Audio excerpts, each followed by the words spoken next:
যুক্তরাজ্যে লন্ডন ক্লিনিকে ভর্তি বিএনপি চেয়ারপারসন বেগম খালেদা জিয়া চিকিৎসা শুরু হয়েছে বলে জানিয়েছেন ব্যক্তিগত চিকিৎসক অধ্যাপক ডাক্তার AZM জাহিদ হোসেন।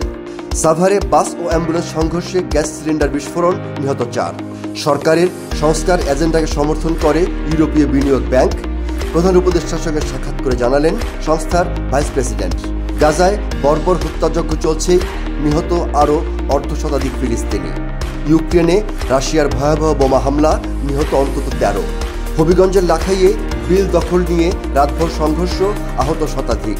পঞ্চগড়ে তাপমাত্রা বাড়লেও হাড় কাঁপছে বরফ শীতল বাতাসে। বায়ু দূষণে আজ বিশ্বে পঞ্চম ঢাকা।